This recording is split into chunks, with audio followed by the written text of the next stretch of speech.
आपल्याला जे हवंय ते आलेलं हे आहे. पीठ आलेलं आहे. द्या द्या द्या आचारी बुवा प्लीज द्या. वा वा वा वा वा.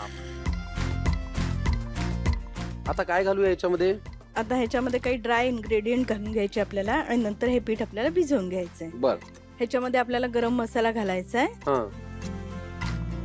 1 चमचा तिखट घालायचं आहे. हळद घालायची अर्धा चमचा. मीठ घालायचं आहे चवीनुसार.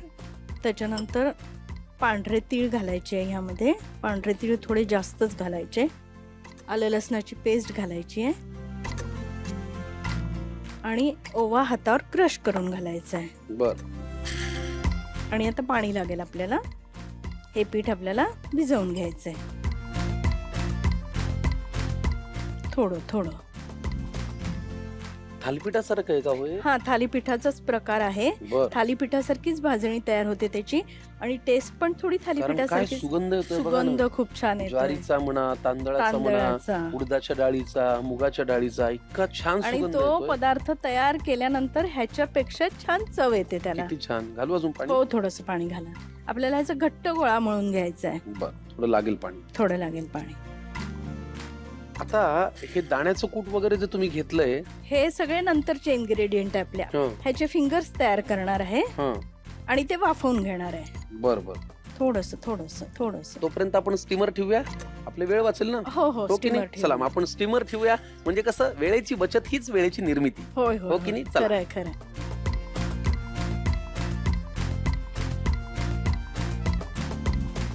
हे झालंय व्यवस्थित म्हणून. हा, आता काय? आता ह्याचे आपल्याला फिंगर्स सारखे रोल करून घ्यायचे आहेत. ठीक आहे. थोडस हाताला तेल लावायचे.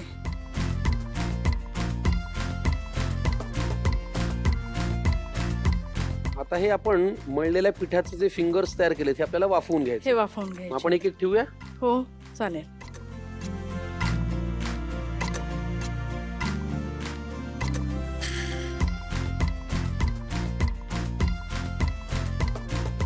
येस. आता हे वाफवून झालं असेल. हा, हे आता काढायचंय आपल्याला. हे सुरीने कट करून बघायचं. हं. कट झालं म्हणजे हे वाफवून तयार झालेलं झालेलं आहे. आहे. हा. गॅस बंद करू? गॅस बंद करा आता. प्लेट मध्ये काढून घ्यायचं ना? प्लेट मध्ये काढून घ्यायचंय. थोडीशी मदत मीही तुम्हाला करतो. हो, नक्कीच. छान झालंय वाफवून. तुटत नाहीये याचा अर्थ वाफवून झालेलं आहे. चालेल. आता हे आपल्याला कट कट करून घ्यायचं घ्यायचं. आहे. घ्या.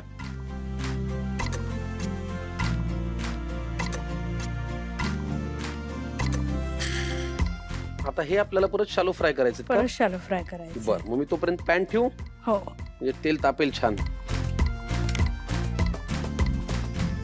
चला पॅन मध्ये काय घालूया? तेल घालायचंय. तेल एवढं पुरे का? हा, बस बस. सुनबाई कशा हव्यात तुम्हाला? सुनबाई सगळ्यांची काळजी घेणारी हवी आहे. माझ्या सोबत सगळ्या गोष्टी शेअर करणारी हवी आहे. अच्छा. आणि माझ्यासोबत किचन मध्ये हेल्प केली तरी चालेल. सगळा स्वयंपाक थोडक्यात तुम्हाला मैत्रीण हवी आहे. मैत्रीण हवी आहे. कळलं आम्हाला तुमचं म्हणणं. पण मग मुलांनी नाही का पाहून ठेवली? नाही, जिरं घातलं, आता कांदा. त्यांनी आमच्यावर जबाबदारी टाकलेली आहे. छान. तर गॅस थोडा कमी करा, नाही तर करपणार ते. हे थोडस ट्रान्सपरंट झालं की ह्याच्यामध्ये थोडीशी हळद. आता हे सगळे इन्ग्रेडियंट आपण आधी टाकलेले आहे. हे आता फक्त कोटिंग साठी टाकायचे आपल्याला. आपण लाल तिखट टाकलं आणि आता काय गरम मसाला टाकला. गरम मसाला टाकला, थोडीशी हळद टाकली. बर. आणि कढीपत्त्याची पानं थोडीशी क्रश करून टाकायची. कढीपत्त्याची पानं पदार्थात टाकताना कधी पण क्रश करून टाकायची, म्हणजे त्याचा जो स्मेल आहे तो इनहॅन्स होतो. करेक्ट. थोडंसं मीठ टाकायचंय. मीठ आता बेताचंच टाकायचंय. आणि वाफवलेल्या लोडाळ्या आपल्याला टाकायच्या आहेत. आणि आता थोडंसं मिक्स करून घ्यायचंय. वा, काय छान रंग आला. हो, हो, खरपूस झालाय. आणि खरपूसच करायचं असतं ते. ह्याला ग्रेव्ही नसते ना? नाही, ग्रेव्ही कोरडच खायचं. हा, छान.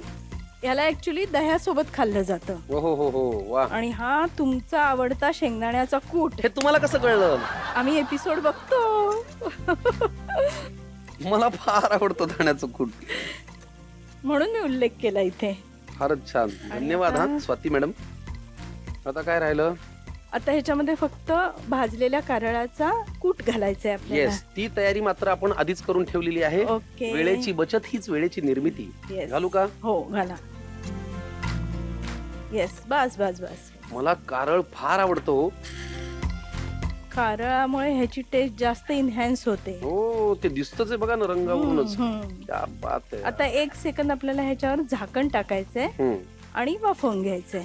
किती सुंदर रंग आलाय. मी खरं सांगू, असं माझ्या तोंडाला पाणी सुटले आता हे पाहताना. आणि हे विशेषतः तांदळाच्या भाकरी बरोबर, जेव्हा भरपूर पाऊस पडत असतो बाहेर आणि तांदळाची भाकरी पांढरी स्वच्छ, त्याच्यावर ही भाजी घ्यायची, त्याच्यावर घट्ट म्हशीच्या दुधाचं दही लावलेलं असतं, ताजं दही घ्यायचं आणि लसणाची चटणी, म्हणजे ह्या पदार्थ बहारदार. चला झाकण ठेवूया. वाफ आलीये. गॅस बंद गॅस करतो, बंद करायचा झाकण काढतो. काढायचं. अरे क्या बात आणि आहे. आता हा पदार्थ आपल्याला काढून घ्यायचा आहे. वा वा वा वा वा वा, सुरेख, खमंग, बहारदार. द्या, मी काढू का? मदत हो करू? हो चालेल.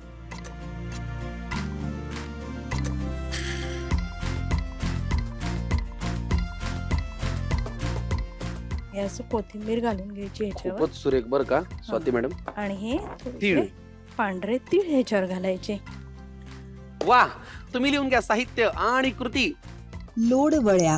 4 व्यक्तींसाठी लागणारे साहित्य: तांदूळ 1 वाटी, चणा डाळ 1 वाटी, मूग डाळ 1 वाटी, उडीद डाळ 1 वाटी, ज्वारी 1 वाटी, कारळ 2 चमचे, बारीक चिरलेला कांदा अर्धी वाटी, कोथिंबीर आवडीनुसार, शेंगदाण्याचं कूट 2 चमचे, आलं लसूण पेस्ट 2 चमचे, कढीपत्ता 5 ते 7 पानं, लवंग 5 ते 7, काळी मिरी अर्धा चमचा, दालचिनी 1 मोठी काठी, धणे 1.5 चमचा, ओवा अर्धा चमचा, बडीशेप अर्धा चमचा, मेथी दाणे अर्धा चमचा, जिरे 1 चमचा, पांढरे तीळ 1.5 चमचा, गरम मसाला 1.5 चमचा, लाल तिखट 1.5 चमचा, हळद 1 चमचा, मीठ चवीनुसार. कृती: एका पॅन मध्ये तांदूळ, चणा डाळ, ज्वारी, मूग डाळ, उडीद डाळ भाजून घ्या. आता काळी मिरी, लवंग, धणे, दालचिनी, बडीशेप, मेथी दाणे भाजून घ्या.